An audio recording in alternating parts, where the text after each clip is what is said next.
Obrigada. Ai, que coisa. Tá, negão, tu vai fumar aqui, é? Ah, não, mas... Ai, esse pai que vai fumar.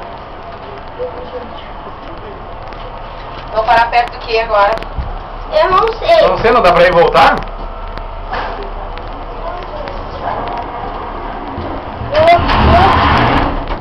Mas tudo bem. Ah, não, tem um arzinho aí. Amor. Eu não sei onde é que a gente vai pra lá agora. Por que tá pedindo esse troço agora aqui? Sacudindo o quê? Ah, não, Cid! O quê? Não faz, Cid, não pode! Não pode o quê?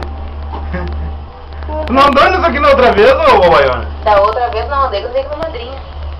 Ah, e agora tá com medo de quê? Amor, imagina aquele lá do Rio de Janeiro. Ah, o do Pão de Açúcar. E quando treme assim, o que tu acha? Porque tá tremendo o troço, né? Lá embaixo, ó, agora. Ah, muito show.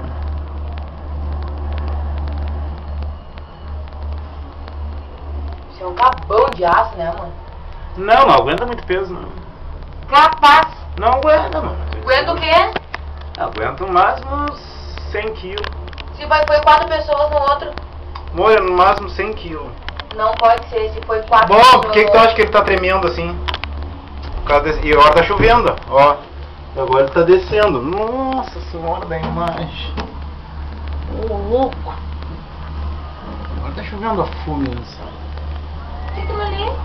Coisa nova? Onde tem coisa nova? Por que aquela montanha russa não é nova? Aquela lá não é a minizinha, aquela que a Não, gente foi? a vizinha tá lá, ó. Lá, ó. Mas não tá menininha. ativa, não tem fila na volta, tá desativado. Mas faz parte do Beto. Claro, mano. Com certeza, é o circo ali tudo. Eu tô... E balança ainda, né? Isso aqui balança muito, né, cara? É por causa da chuva. Ah, vamos, estamos chegando. Nossa, da tremedeira. Opa, eu vou cair. Esse aí que não é muito legal, esse tal de Aqua aí, né? Não sei quem é que disse. Acho que era a Karine, acho que falou.